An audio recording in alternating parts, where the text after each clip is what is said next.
Judgment kills the love.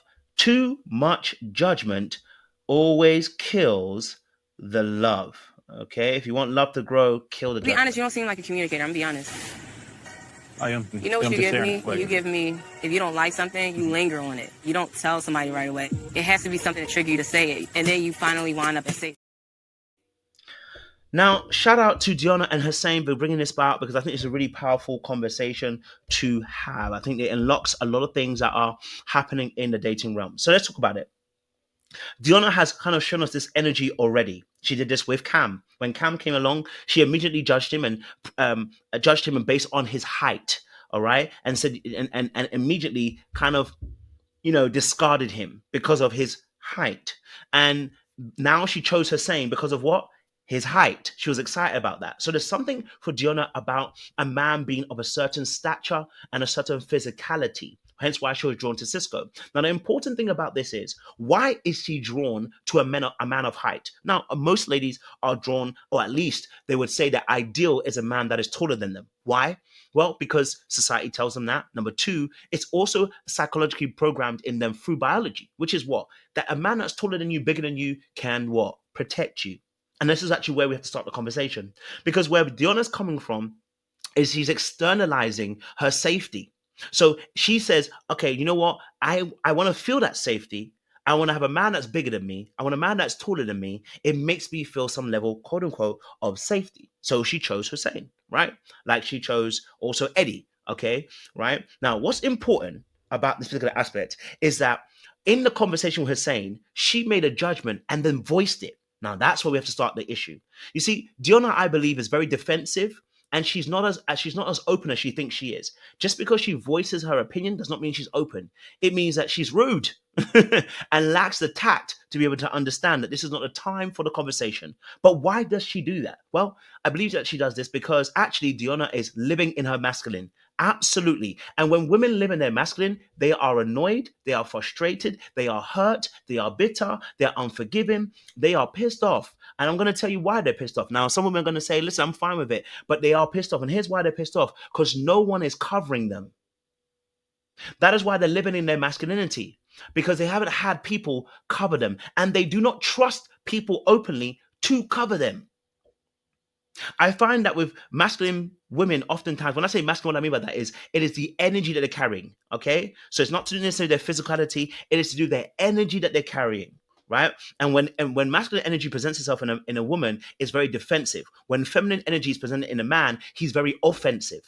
Okay. All right. And so the masculine energy is oftentimes comes up in a woman, because we have both, by the way, but it comes up because what has happened is, in your youth, you have been let down by people who are supposed to be pillars and covering for you. So, what you learned very early on is, I must cover myself. So, if no one else has got my back and no one's going to cover me, then I must cover myself.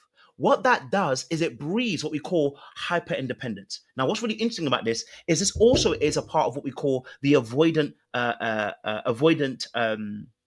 attachment style.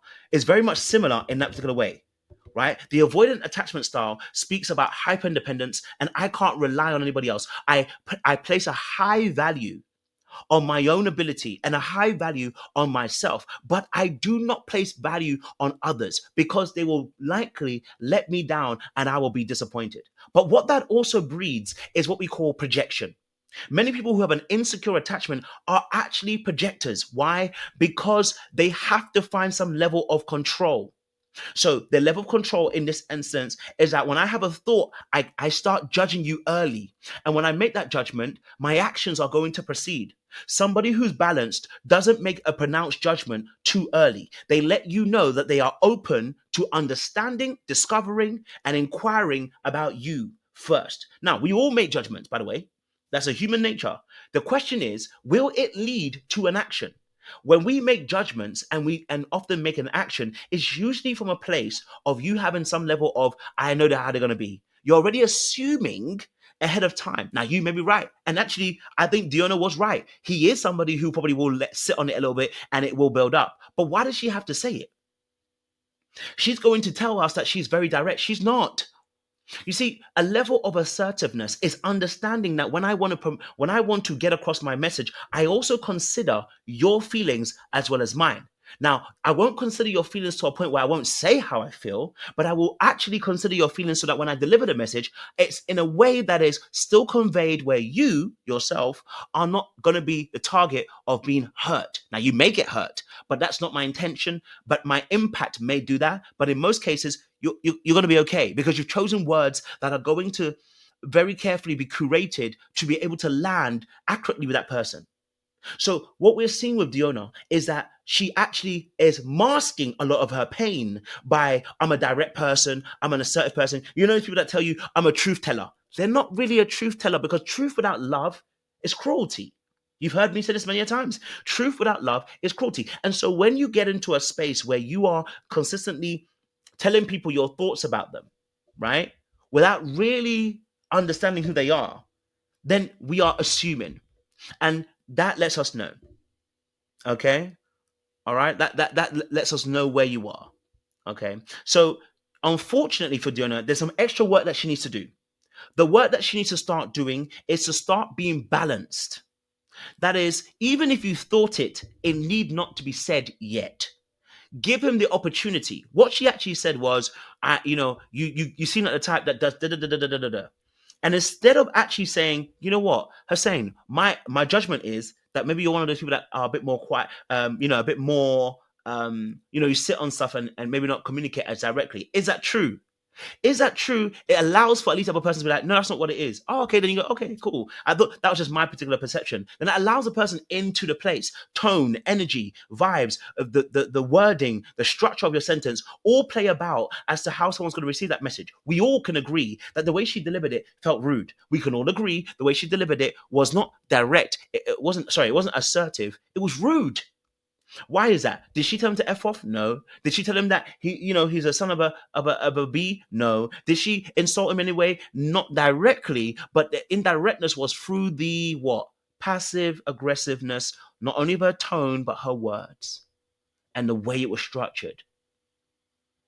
Now, what she needs to realize is because she's carrying that kind of energy, the kind of man that's going to come to you is also going to be a man that can contain that.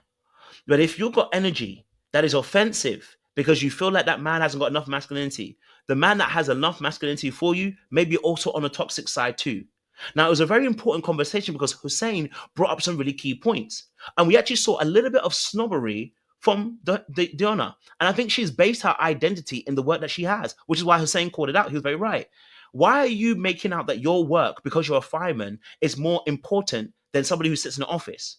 No, no. I mean, in some sense, it is. You're saving lives. But why do you have that mindset where you're almost put yourself on a pedestal because you save lives? And that level of arrogance, nobody likes. Now, do I think that Diona is naturally arrogant? No, but I do think that because of the way that she is always trying to maybe show out a little bit, trying to show that she has value, unfortunately, she does what toxic males do, which tells me that because of the masculine framework that she's existed in, she's picked up a lot of the toxic masculinity. She's trying to prove to us that she's worthy through the job that she does. Well, listen, that's what men will try to do. They'll try to show you that their worth is in their job. Whereas I do believe that men are obviously accounted for because of what they do as a workplace. Let's not lie about that. But the reality of the situation is that is not what your worth is tied into. And that will only suffice you for so long. So why does she then go back into the lounge? And it may be edited. So I want to be open and be fair. It may be edited. Why does she go back into the lounge and then tell the story in a completely different way and say that Hussein said that her job basically, I mean, see what she said. She said, Hussein said, I don't know if I wrote it down. But basically, Hussein was basically saying that for him, she was saying that Hussein basically said that her job is it's not as important as an office job. And I was like, baby, he didn't say that.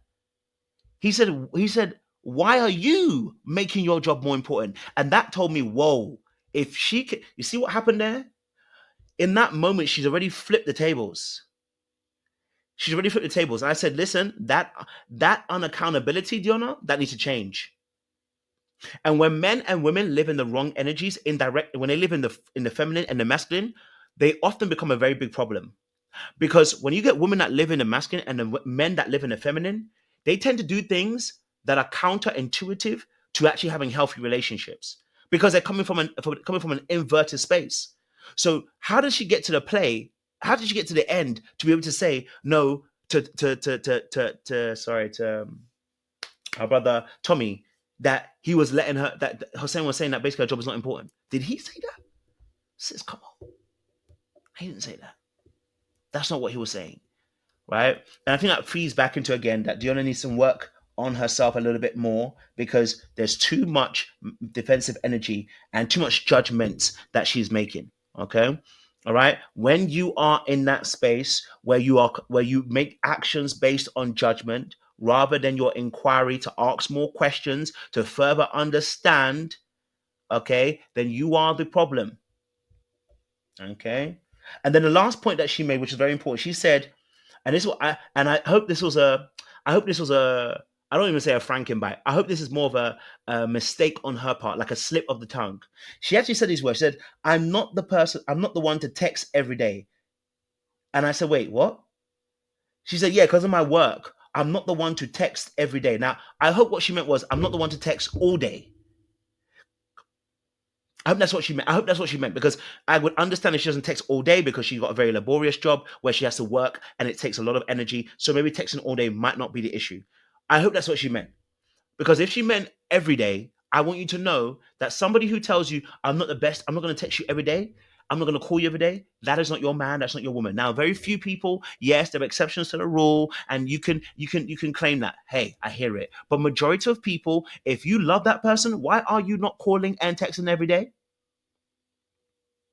We are not in the 1800s where we go to war and we don't see our partner for months on end. Okay, we are not biblical characters. We are 2025, and if I'm on Instagram all day, why can't I chat to you every day? You get me?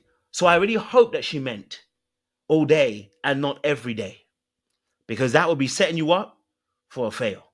Okay.